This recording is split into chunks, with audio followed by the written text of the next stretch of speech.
नमस्कार दोस्तों। आज मैं आपको भगवान गौतम बुद्ध की कुछ प्रेरक कहानियों से अवगत कराऊंगा जो आपके जीवन को बदल सकती है। तो कृपया इस वीडियो को अंत तक देखें, बीच में स्किप ना करें।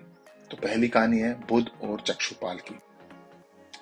एक बार भगवान बुद्ध जैतवन विहार में रह रहे थे। भिक्षु चक्षुपाल भगवान से मिलने के लिए आए थे। उनके आगमन के साथ उनकी दिनचर्या, व्यवहार और गुणों की चर्चा भी हुई। भिक्षु चक्षुपाल अंधे थे। एक दिन बिहार के कुछ भिक्षुकों ने कुछ मरे हुए कीड़ों को चक्षुपाल की कुटी के बाहर पाया और उन्होंने चक्षुपाल की निंदा करनी शुरू कर दी कि उन्होंने इन जीवित प्राणियों की हत्या की। भगवान बुद्ध ने निंदा कर रहे उन भिक्षुकों को बुलाया और पूछा कि क्या तुमने भिक्षु को कीड़े मारते हुए देखा है? उन्होंने उत्तर दिया, नहीं।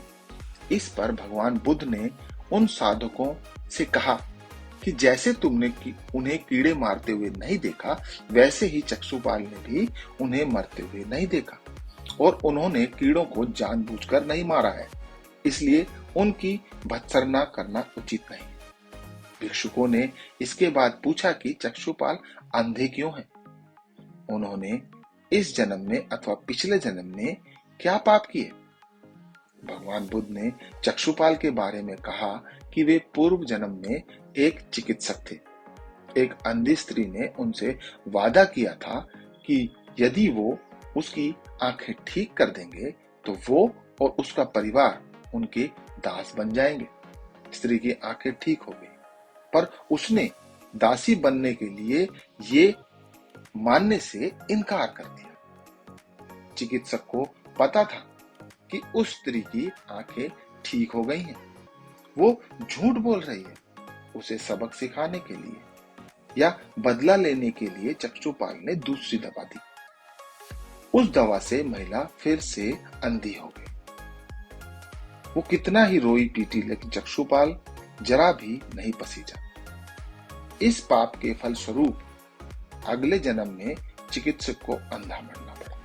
ये थी पहली कहानी। कहानी नंबर 2, परिश्रम और धैर्य, जो कि हमें अपने जीवन में हमेशा रखना चाहिए। एक बार भगवान बुद्ध अपने अनुयायियों के साथ किसी गांव में उपदेश देने जा रहे थे। उस गांव से पूर्व ही मार्ग में उन लोगों को जगह जगह बहुत सारे गड्ढे खुदे हुए मिले।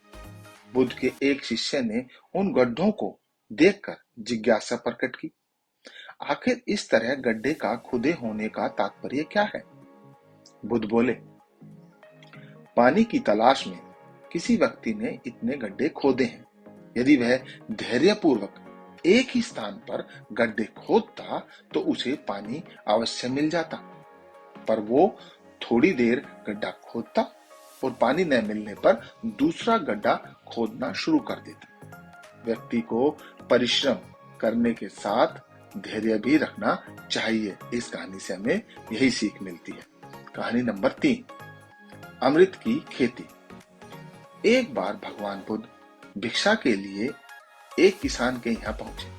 तथागत को भिक्षा के लिए आया देख किसान अपेक्षा में बोला, श्रमण, मैं हल जोतता हूं और तब खाता हूं। तुम्हें भी हल जोतना और बीज बोना चाहिए और तब खाना चाहिए। तो बुद्ध ने कहा, महाराज, मैं भी खेती करता हूं। इस पर किसान को जिज्ञासा हुई और वो बोला, मैं न तो तुम्हारे पास हल देखता हूं, ना बैल और ना ही खेती का स्थल। तब आप कैसे कहते हैं कि आप भी खेती करते हो? आप कृपया अपनी खेती के संबंध में समझाएं। तो बुद्ध ने कहा, महाराज, मेरे पास श्रद्धा का बीज, तपस्या रूपी वर्षा और प्रजा रूपी जोत और हल है। पाप विहूरता का दंड है, विचार रूपी रस्सी है, स्मृति है और जागरूकता रूपी हल की फाल और पैनी है। मैं वचन और कर्म से संयत रहता हूं। मैं अपनी इस खेती को बेकार घास से मुक्त रखता हूं और आनंद की फसल काट लेने तक प्रयत्नशील रहने वाला हूं। अप्रमाद मेरा बैल है जो बाधाएं देख कर भी पीछे मुंह नहीं मोड़ता है। वो मुझे सीधा शांति धाम तक ले जाता है। इस प्रकार मैं अमृत की खेती करता हूं। ये थी तीसरी कहानी। अब चौथी कहानी, दान की महिमा। भगवान बुद्ध का जब पाटलिपुत्र में शुभागमन हुआ तो हर व्यक्ति अपनी अपनी सांपत्तिक स्थिति के अनुसार उन्हें उपहार देने की योजना बनाने लगा। राजविमसार ने भी कीमती हीरे, मोती और रतन उन्हें पेश किए। बुद्धदेव ने सबको एक हाथ से सहर्ष स्वीकार किया।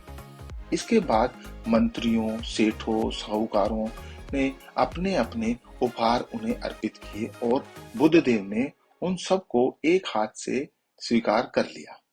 इतने में एक बुढ़िया लाठी टेकते हुए वहां आई।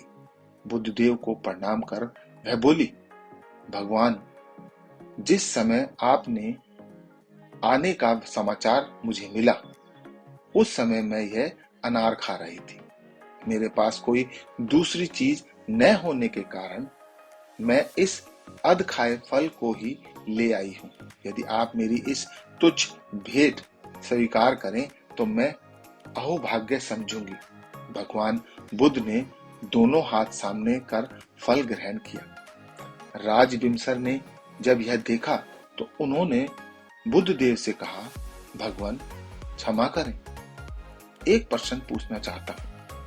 हम सब ने आपको कितनी कीमती और बड़े बड़े उपहार दिए जिन्हें आपने एक हाथ से ग्रहण किया, लेकिन इस बुढ़िया द्वारा दिए गए छोटे एवं झूठे फल को आपने दोनों हाथों से ग्रहण किया, ऐसा क्यों?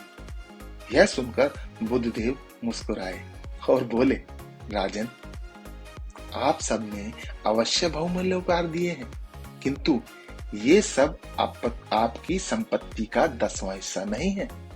आपने ये दान दीनों और गरीबों की भलाई के लिए नहीं किया, इसलिए आपका यह दान सात्विक दान की श्रेणी में नहीं आ सकता।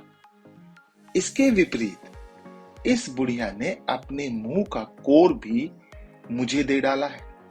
भले ही ये बुढ़िया निर्धन है, लेकिन इसे संपत्ति की कोई लालसा नहीं है। यही कारण है कि इसका दान मैंने खुले हृदय से दोनों हाथों से स्वीकार किया है। ये भगवान गौतम बुद्ध के कुछ अनमोल विचार थे, जो अगर हम अपने जीवन में अमल लाएं तो हमें मन की शांति प्राप्त हो सकती है।